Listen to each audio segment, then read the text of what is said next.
Buenas tardes a todas y todos. Me complace estar nuevamente con ustedes presentando a este programa de memoria que preside la Secretaría de Derechos Humanos.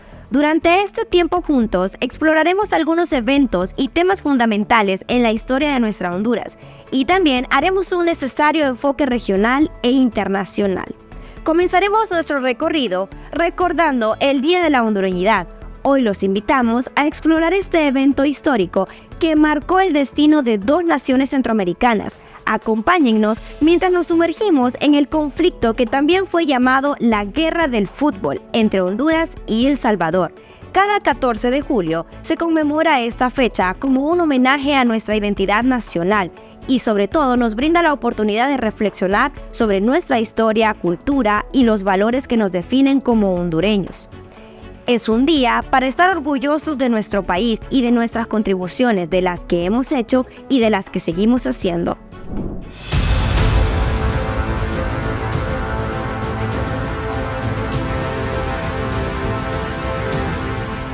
En julio de 1969 ocurrió la Guerra de las 100 Horas o Guerra del Fútbol entre Honduras y El Salvador. Aunque la clasificación al Mundial de Fútbol fue un factor tangencial, los disturbios y la guerra no estuvieron directamente relacionados con los resultados de los encuentros deportivos.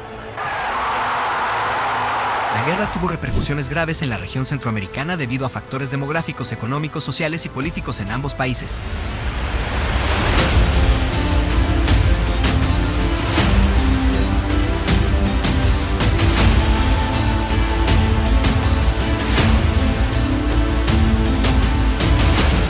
Entre las causas de la guerra se encuentran el crecimiento demográfico en El Salvador y Honduras, que generó tensiones sociales, el problema de la tierra y la competencia por empleos entre trabajadores agrícolas salvadoreños y hondureños, el desequilibrio económico entre los dos países, con un crecimiento desigual y beneficios desproporcionados para El Salvador, las deportaciones de salvadoreños desde Honduras, que agravaron la situación social en El Salvador, y el fortalecimiento del papel político de los militares en ambos países.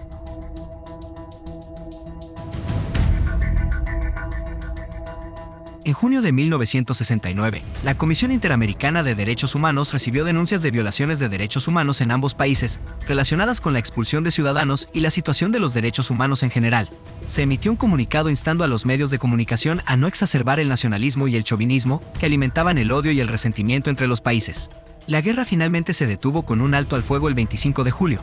Se estima que entre 4.000 y 6.000 civiles murieron, más de 15.000 resultaron heridos y aproximadamente 60.000 a 130.000 salvadoreños fueron forzados a regresar a su país desde Honduras. La guerra también puso fin al esfuerzo de integración económica regional conocido como el Mercado Común Centroamericano, MCCA, diseñado como contrapeso a la influencia de la Revolución Cubana.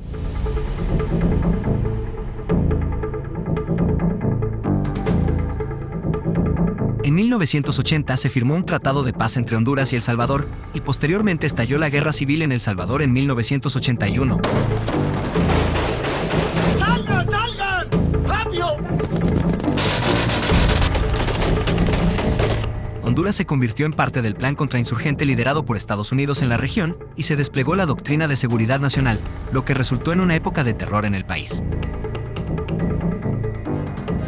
Hoy en día, desde el gobierno de la refundación, se ha pasado de hacer eco a las contradicciones que llevaron a la guerra, y se hace un llamado a la unidad e integración de los países centroamericanos y mesoamericanos, especialmente en el contexto de la visión morazanista de cara al próximo 200 aniversario de la Federación Centroamericana en noviembre de 2024.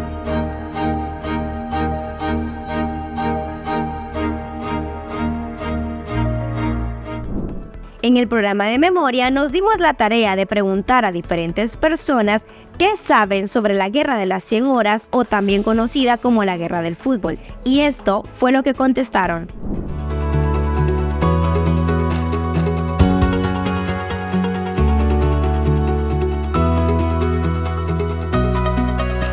Bueno, a esta le llaman la Guerra del Fútbol, pero realmente es por el flujo migratorio que había de salvadoreños a Honduras y se estaban apoderando de territorio nacional, y de ahí viene la demanda que Honduras presenta ante la Haya sobre los bolsones, donde Honduras recupera su tierra. Pues he escuchado que sí se dio el motivo, ¿verdad?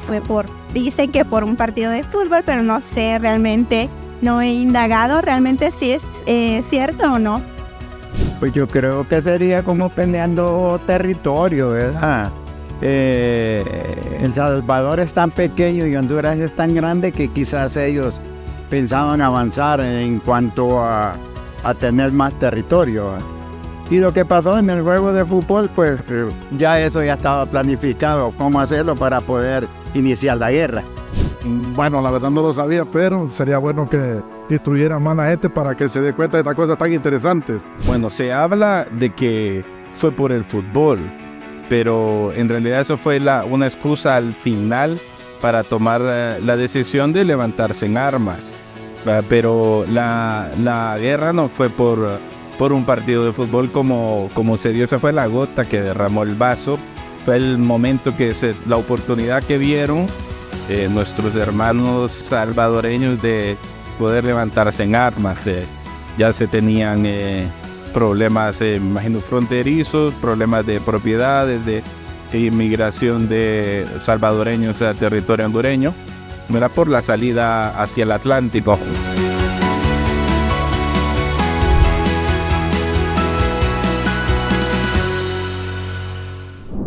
Continuamos con nuestra travesía histórica y nos sumergimos en la conmemoración de los 200 años de independencia absoluta de los países centroamericanos. Este hito trascendental marcó el comienzo de una nueva era para nuestro país, un momento en el que decidimos forjar nuestros destinos y luchar por la libertad y por la autonomía de nuestro pueblo. Es importante reflexionar sobre los desafíos que enfrentamos y honrar a aquellos que lucharon por la independencia.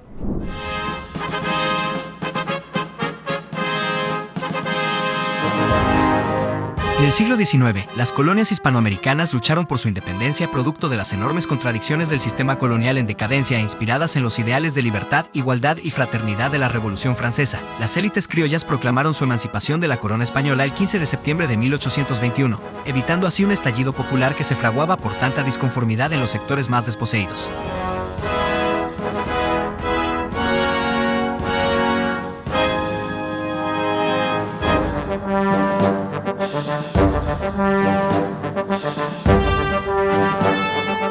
Este acontecimiento histórico representó el fin del dominio exterior de España, México y de cualquier otra potencia, concluyendo así las agresiones de los derechos de los pueblos violentados, obteniendo el establecimiento de la autonomía política. Su importancia radica en la formación posterior, el 23 de noviembre de 1824, de la República Federal denominada Provincias Unidas de Centroamérica. Esta unión regional estuvo conformada por los estados de Guatemala, Honduras, El Salvador, Nicaragua y Costa Rica y sirvió de ejemplo para otros movimientos independentistas. Asimismo, contribuyó al proceso de descolonización en América Latina.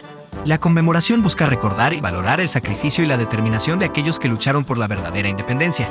Esta fecha, lamentablemente, se ha pasado por alto a lo largo de la historia de nuestro país por los gobiernos conservadores a pesar de ser parte constitutiva de nuestro proceso emancipador. Esta fecha conmemorativa tiene gran relevancia en el proyecto de refundación de Honduras 2022 a 2026, puesto que busca construir un país basado en principios de justicia social, igualdad y empoderamiento popular, principios que defendemos todos los días, así como el derecho de existir y vivir como república libre, soberana e independiente.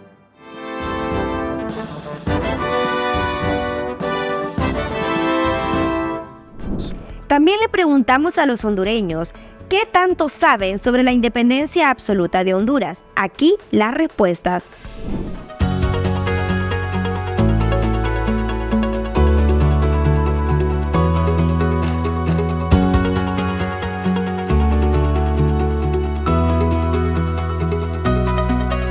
Desde pequeños en la escuela se nos enseña que Honduras se tomó su independencia en 1821, ¿verdad? Y nos independizamos de la colonia española. Estuvimos junto un poco con Centroamérica, México, ¿verdad? Y ya después pues tuvimos ese carácter de ser una nación, una república soberana e independiente. Sí, claro, conozco algo, ¿verdad?, acerca de esta historia. Sabemos pues que en 1821 pues obtuvimos lo que es la independencia, pero también conmemoramos el 1 de julio como independencia absoluta de Centroamérica. Sí, sabía, y me parece que es una fecha muy importante porque así nosotros tenemos que tener arraigado ese instinto de ser libres y no depender de ninguna nación. No, dependiendo nunca hemos sido, pero definitivamente eso es que están los pliegos, pues, nada más. Pero la celebramos, lo vamos a hacer, se celebra, pero en mi opinión, nunca hemos sido independientes.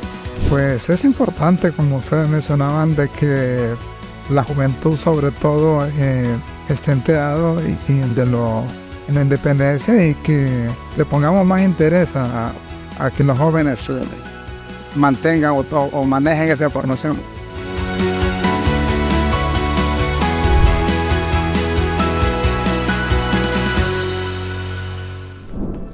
Al volver, continuamos con más efemérides que marcaron la historia de Honduras durante el mes de julio.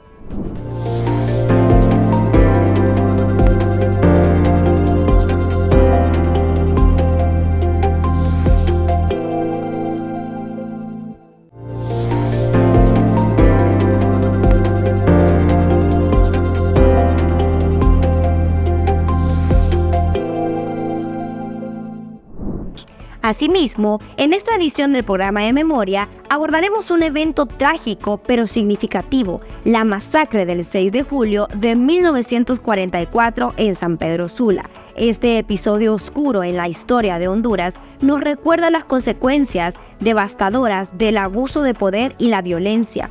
Es crucial traer a la memoria y aprender de estos lamentables hechos para evitar que se repitan, promoviendo así una sociedad más justa y equitativa.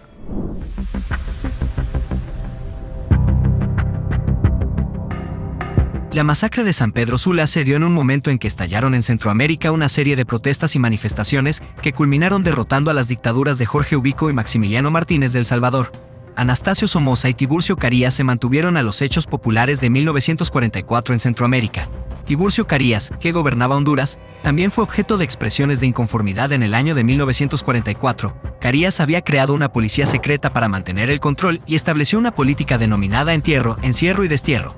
Para mantener el control social, Tiburcio Carías persiguió a la oposición política compuesta por liberales, comunistas y desertores del propio Partido Nacional. ¿Qué desató las protestas de 1944 en Tegucigalpa y San Pedro Sula? Para ese entonces, el pueblo no soportaba el clima de intolerancia del régimen, por lo que aprovechó las fiestas de la independencia de Estados Unidos para exigir la renuncia del dictador. Quienes llamaron a las manifestaciones fueron las mujeres de ambas ciudades. El 6 de julio, la dictadura de Tiburcio Carías masacró a 70 personas que protestaban por la violación a sus derechos en una gran manifestación en San Pedro Sula. La dictadura fue abucheada y su reacción fueron las balas. Para que los hechos no se repitan, estos crímenes no pueden quedar en la impunidad. 79 años después, el gobierno de la refundación presidido por Xiomara Castro se ha comprometido a respetar todos los derechos humanos y a que no será reprimida ninguna marcha o movilización. Y lo está cumpliendo. Por último, pero no menos importante, exploraremos el caso que conmocionó a la nación hondureña durante los 90, el cruel asesinato de la normalista Rixi Mabel Martínez. A través de este ejemplo, nos adentramos en la importancia de la justicia y la búsqueda de la verdad de nuestro sistema legal, que con dificultad y sobre todos los obstáculos encontró y judicializó a los responsables. Este caso nos permite reflexionar sobre los desafíos que enfrentamos en la lucha contra la impunidad y contra la protección de los derechos humanos en nuestro país.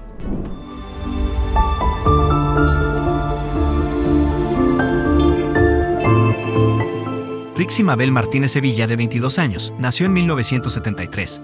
Era originaria de la Ceiba Atlántida y estudiante del tercer año de magisterio en la Escuela Normal Mixta Pedro Nufio.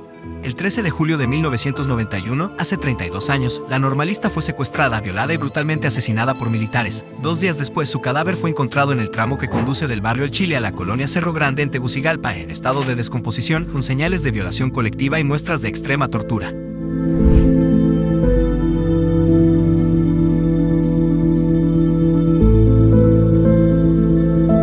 Se supo por las autoridades que Martínez Sevilla había llegado, 2 días antes de encontrar su cadáver, al primer batallón de comunicaciones ubicado en la aldea capitalina Las Tapias, con la finalidad de solicitar la pronta liberación de su novio Rubén Hurtado Padilla, quien había sido reclutado un mes antes para cumplir el servicio militar obligatorio. Ese mismo día, la normalista desapareció misteriosamente.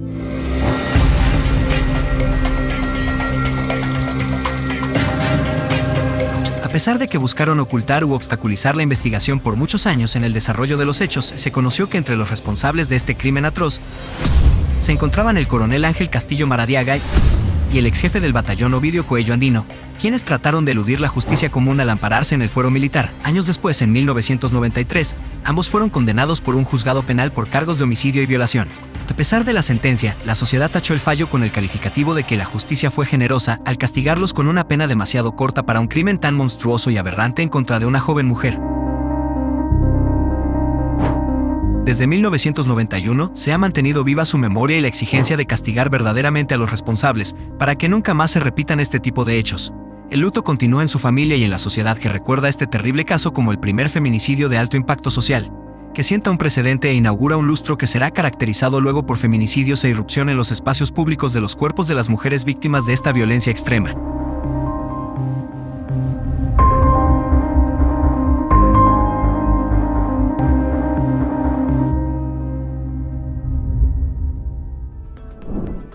No cabe duda que el caso de Rixi Mabel conmovió a la población y hoy en día continúa latente en la memoria de los hondureños. Pero, ¿cómo recuerda la población el crimen de la normalista hondureña? Los comentarios a continuación.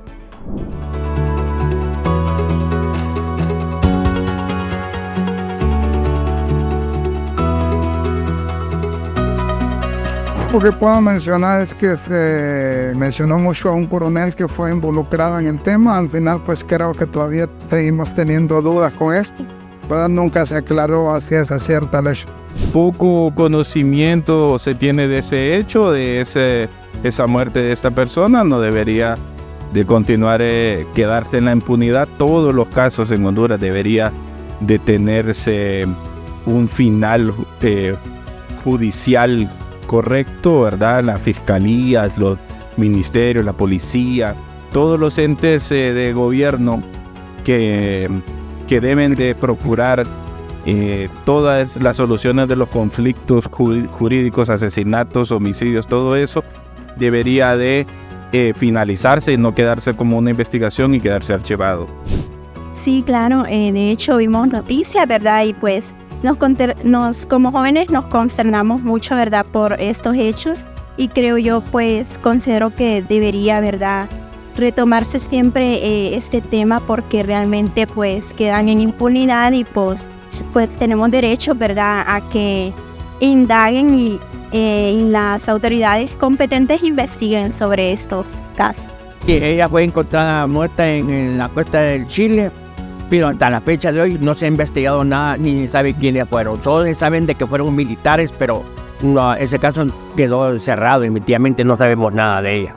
Pero sí sabíamos de esa muerte de esa muchacha. Voy a decir una noticia, pero directamente muy a fondo no le podría yo decir de ese problema. Ahora, que sean cosas injustas, sí, y hay que aclararlas y que paguen y que verdaderamente pues ha estado dentro de ese movimiento.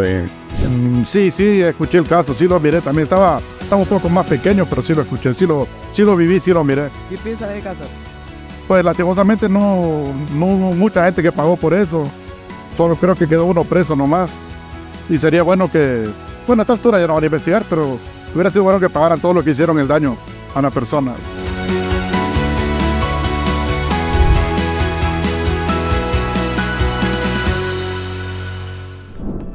Esto fue todo durante esta nueva emisión de nuestro programa de Memoria, donde en esta ocasión nos embarcamos en un viaje a lo largo de la historia de Honduras y Centroamérica, desde el Día de la Hondureñidad hasta los 200 años de independencia absoluta, pasando por la masacre del 6 de julio de 1944 y finalmente el caso de Rixi Mabel. Exploramos temas que nos invitan a reflexionar sobre nuestra identidad, sobre nuestras luchas y nuestro compromiso con la justicia y la memoria para la promoción y la protección de los derechos y para que los hechos no se repitan. Gracias por su atención. Se despide de ustedes Marcela Arrazola Raudales y nos vemos en una próxima edición de su programa de Memoria. Hasta pronto.